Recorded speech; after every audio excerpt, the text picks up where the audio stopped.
অনেক এরিয়াতে কিন্তু আমরা শুনি যে রাজকীয় বিল্ডিং ভেঙে দিচ্ছে। এমন হতে পারে যে আপনার জেনারেশনে কোনো প্রবলেম হলো না, আফটার 20 ইয়ার্স এটা একটা বড় প্রবলেম হতে পারে। ফ্ল্যাট কেনার সময় আমরা নর্মালি বিল্ডিংয়ের আউটলুক দেখি, বিল্ডিংয়ের লোকেশন দেখি, ফিটিং ফিচার্সগুলো কেমন দেখছি। তো অ্যাকচুয়ালি বিল্ডিংটা যেটার উপর দাঁড়িয়ে আছে, বিল্ডিংয়ের ডিজাইনটা কেমন, বিল্ডিংয়ের ইন্টারনালি বিল্ডিংটা কতটা স্ট্রং, এই বিষয়গুলো আমরা প্রায়শই মিস করে যাচ্ছি।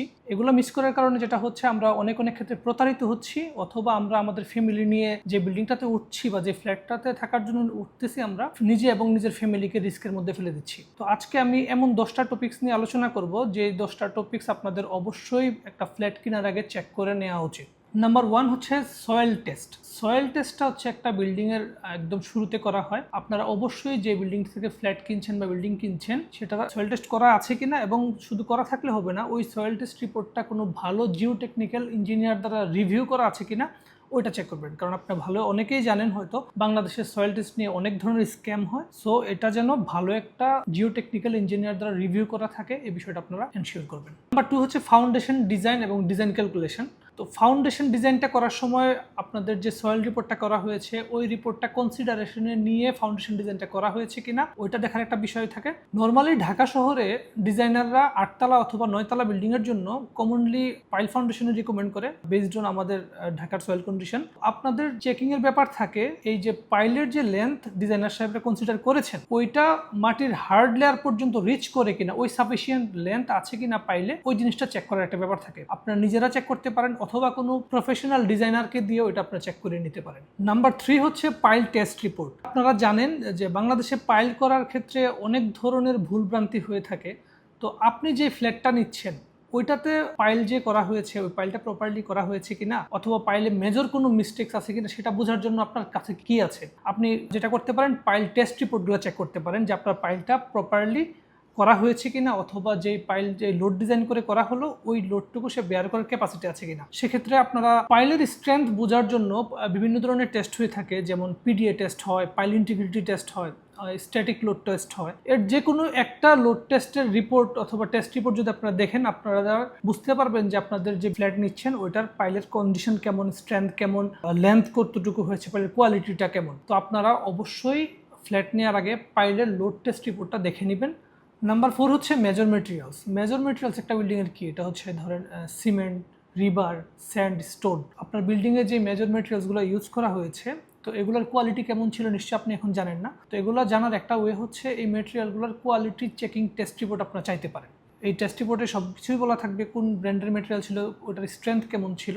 অনেক ক্ষেত্রে দেখি যে অনেক বিল্ডিং রেডিমিক্স দিয়ে করা হচ্ছে, সেক্ষেত্রে রেডিমিক্সের যে কংক্রিটটা হচ্ছে, ওই কংক্রিটের স্ট্রেংথটা কেমন ছিল ওইটার একটা টেস্ট হয়, কম্প্রেসিভ স্ট্রেংথ টেস্ট। ওই টেস্ট রিপোর্ট আপনারা চাইতে পারেন। ওই কম্প্রেসিভ স্ট্রেংথ টেস্ট রিপোর্টের সাথে আপনাদের ওই স্ট্রাকচারের জন্য যে রিকমেন্ডেড স্ট্রেংথ ছিল ওইটা ম্যাচ করছে কিনা ওইটা আপনি চেক করে নেবেন অবশ্যই। নাম্বার 5 হচ্ছে ইলেকট্রিক ওয়্যারিং কেবলের কোয়ালিটি। আপনারা অবশ্যই চেক করে নেবেন যে ইলেকট্রিক কেবলটা দিয়ে আপনাদের বিল্ডিংটা ওয়্যারিং করা হয়েছে ওইটা কোনো ভালো ব্র্যান্ডের ফায়ার রেজিস্ট্যান্স ডিউরেবল কেবল কিনা। এটা হলে হবে আপনারা যদি কোনো কারণে বৈদ্যুতিক শর্ট সার্কিট থেকে কোনো দুর্ঘটনা ঘটে, তো যদি কেবলটা ফায়ার রেজিস্ট্যান্স হয় আপনারা অনেকাংশেই ক্ষয়ক্ষতি কমে নিয়ে আসতে পারবেন, অথবা আপনাদের রিস্ক ফ্যাক্টর অনেকাংশে কমে যাবে। নাম্বার 6 হচ্ছে lift and generator. Lift and generator হচ্ছে একটা বিল্ডিংয়ের এমন জিনিস যেটা আমরা একদম এভরিডে ইউজ করি। তো এই ব্যাপারটা যেহেতু অনেক সেন্সিটিভ এবং আমাদের রিস্ক ফ্যাক্টর জড়িত, লিফটটা যদি ভালো না হয় আমরা আটকে যেতে পারি, অনেক ধরনের অ্যাক্সিডেন্ট ঘটতে পারে। আপনারা শুনে থাকবেন অনেক ধরনের অ্যাক্সিডেন্ট হচ্ছে প্রতিদিনই লিফটে কোনো না কোনো কারণে। তো লিফটে আপনারা যেটা চেক করবেন সেটা কোন ব্র্যান্ডের, কোন ভেরিয়েন্টের। যেমন বাংলাদেশে ইউরোপিয়ান ব্র্যান্ড আছে, ইটালিয়ান ব্র্যান্ড আছে, কোরিয়ান আছে, চাইনিজ আছে। চাইনিজটা একটু ইকোনমিক্যাল হওয়াতে ম্যাক্সিমাম লোকজন চাইনিজটাই প্রেফার করে। চাইনিজ লিফটের ক্ষেত্রে মোটরটা যদি ইটালিয়ান নিতে পারেন সবচেয়ে ভালো, কন্ট্রোল প্যানেলটা যদি ইটালিয়ান অ্যাটলিস্ট হয় সবচেয়ে ভালো। আর যদি চাইনিজ হয় সেটা দেখার বিষয় হচ্ছে ওই মোটরটা যেন অ্যাটলিস্ট 10 ইয়ার্স রিপ্লেসমেন্ট গ্যারেন্টি থাকে, আর control panel normally 2 years replacement guarantee দেওয়া থাকে। এটা হলে হবে কি, যদি কোনো কারণে প্রথম কয়েক বছরের মধ্যে এই ধরনের কোনো একটা পার্টস ড্যামেজ হয়ে যায়, তাহলে আপনি আর ওই ফিনান্সিয়াল লসটা আপনার উপর চলে আসলো না, লিফট যে প্রোভাইডার ওনার উপর আসলো।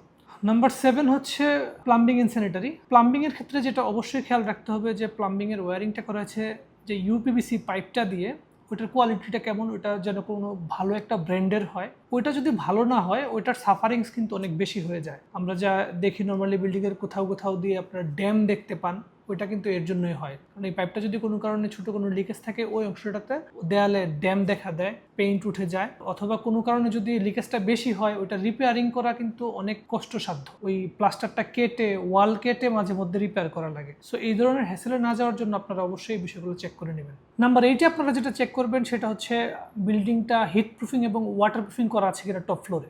আমরা অনেক সময় অনেকেই টপ ফ্লোরে ফ্ল্যাট কিনি অথবা বিভিন্ন কারণে টপ ফ্লোরে থাকি। সেক্ষেত্রে ওই বিল্ডিংটা যদি হিট প্রুফিং করা থাকে টপ ফ্লোরটাতে, এটা থাকা অনেক ইজি হয়। কারণ হচ্ছে মডার্ন হিট প্রুফিংগুলো একটা ইনসুলেটর ইউজ করে এমনভাবে করা হয় যাতে করে ছাদের যে বাইরের হিটটা এটা ভিতরে ঢুকতে পারে না। তো সেক্ষেত্রে ওই রকম কোনো টেম্পারেচারের ডিফারেন্স থাকে না টপ ফ্লোরের সাথে অন্যান্য ফ্লোরগুলোর। পাশাপাশি ওয়াটার প্রুফিংটা হয়েছে কিনা এটা আপনারা চেক করে নেবেন। তা না হলে বর্ষাকালে আমরা অনেক সময় দেখি অনেক বিল্ডিংয়ের ছাদ থেকে ভিতরে পানি ঘেমে ঘেমে যায়, ভিতর থেকে দেখা যায়। ওই ইস্যুটাও হচ্ছে যদি কোনো কারণে ওয়াটার প্রুফিং করা না থাকে ছাদে, ওই সমস্যাগুলো দেখা দেয়। নাম্বার 9 হচ্ছে RAJUK approval drawing versus final working drawing. আমরা অনেক ক্ষেত্রেই দেখি রাজুকের যে ড্রয়িংটা ফাইনাল অ্যাপ্রুভাল হয়ে আসে আর যে ড্রয়িংটা দিয়ে ফিল্ডে কাজ হচ্ছে এই ড্রয়িংটার মধ্যে মাঝে মধ্যেই দেখি অনেক ভায়োলেশন হয়ে যায়। রাজুক যতটুকু অ্যাপ্রুভাল দিয়েছে তার থেকে বেশি ডেভেলপাররা হয়তো করছে। ওনারা করছে বিভিন্ন কারণে, ওনারা এরিয়াটা বড় করতেছে, একটু বারান্দা বাড়ায় নিল, একটু রুমটাকে ছোট বড় করে নিল।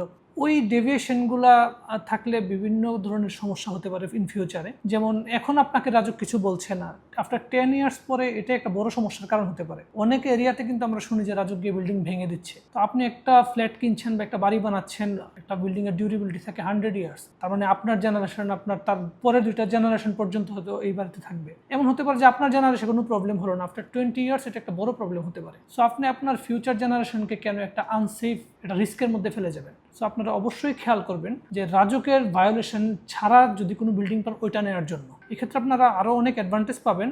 আর রাজুক ভায়োলেশন ছাড়া যে বিল্ডিংগুলো হয় এগুলোতে কোনো কারণে যদি আপনার ব্যাংক লোন নেওয়া লাগে ওগুলোতে খুব ইজি প্রসেসিং হয়, অথবা যদি আপনি এই ফ্ল্যাটটা কোনো কারণে বিক্রি করা লাগে ওইটা ইজি হয়। রাজুক ভায়োলেশন করা কোনো কিছুই আপনি পরবর্তীতে কোনো একটা স্টেপ নেওয়ার জন্য এটা আপনার জন্য স্মুথ হবে না। সো আপনারা অলওয়েজ ট্রাই করবেন যে বিল্ডিংটা নিচ্ছেন ওইটার রাজুক যে ড্রয়িংটা অ্যাপ্রুভাল দিয়েছে আর যেই ড্রয়িংটা দিয়ে ফাইনালি বিল্ডিংয়ে কাজ হয়েছে, অর্থাৎ অ্যাজ বিল্ড ড্রয়িং যেটা আপনার হাতে আছে, দুটা যেন সেম হয়, কোনো ভায়োলেশন আপনারা অ্যালাউ করবেন না। লাস্টলি নাম্বার 10 হচ্ছে রাজুক অকুপেন্সি সার্টিফিকেট। আমরা অনেকেই হয়তো এটার কথা জানি না বা অনেকে শুনে থাকবো। তো এটা আগে দরকার হতো না, এখন অনেক ক্ষেত্রেই দরকার হচ্ছে। রাজুক অকুপেন্সি সার্টিফিকেট হচ্ছে আপনি যখন রাজুকের অ্যাপ্রুভাল নিয়ে কোনো একটা বিল্ডিং করবেন, কনস্ট্রাকশন শেষ করার পরে রাজুককে যখন আপনি জানাবেন, রাজুক একটা আপনার ওই বিল্ডিংয়ে ওঠার জন্য একটা অকুপেন্সি সার্টিফিকেট দিবে। রাজুক সার্টিফাই করে দিবে যে এটা রাজুকের রুলস রেগুলেশন মেনটেন করে বিল্ডিংটা করা হয়েছে। তো আপনারা অবশ্যই যে ফ্ল্যাটটা নেবেন ওই বিল্ডিংটার জন্য রাজুকের অকুপেন্সি সার্টিফিকেট থাকে, ওইটা আপনারা চেক করে নেবেন। এখন অনেক ক্ষেত্রেই অকুপেন্সি সার্টিফিকেট ছাড়া ফ্ল্যাট বিক্রিও করা যায় না, ব্যাংক লোন করা যায় না, প্রপার্টি আপনি মর্গেজ রাখতে পারবেন না। সো আপনারা ফ্ল্যাট কেনার সময় অবশ্যই এই ব্যাপারটা খেয়াল রাখবেন। ফ্ল্যাট কেনার ক্ষেত্রে legal document checking, design analysis, soil test report analysis, material test report checking, এই ধরনের অনেক ধরনের টেকনিক্যাল ব্যাপার থাকে যেটা হয়তো আপনি যখন ফ্ল্যাট কিনতে যাচ্ছেন সব ধরনের জিনিসগুলো বোঝা আপনার জন্য ডিফিকাল্ট হতে পারে। আমরা এই সার্ভিসটা প্রোভাইড করে থাকি, আমাদের প্রফেশনাল টিম আছে যারা কিনা আপনাদেরকে এই সব ধরনের রিপোর্টগুলো অ্যানালাইসিস করে আপনার জন্য এই ফ্ল্যাটটা পারচেস করা কতটুকু যৌক্তিক হবে অথবা কি কি রিস্ক ফ্যাক্টর আপনার জন্য এই ফ্ল্যাটটা কিনলে থাকবে আপনাকে থরলি একটা রিপোর্ট দিবে। সো এরকম একটা প্রফেশনাল রিপোর্ট যখন আপনার হাতে থাকবে, ফ্ল্যাট কেনার ডিসিশন মেকিংটা আপনার জন্য তখন অনেক ইজি। সো আমরা এই ধরনের সার্ভিস প্রোভাইড করে থাকি। সো নিচে দেওয়া স্ক্রিনে আমাদের ফোন নাম্বার দেওয়া থাকবে, আমাদের অফিস অ্যাড্রেস দেওয়া আছে। আপনারা আমাদের অফিসে আসতে পারেন, আমাদের সাথে কথা বলতে পারেন, আইডিয়া শেয়ার করতে পারেন। আমরা আপনাদেরকে বিভিন্নভাবে প্রফেশনাল গাইডলাইন ইনশাল্লাহ দিতে পারবো। Thank you so much.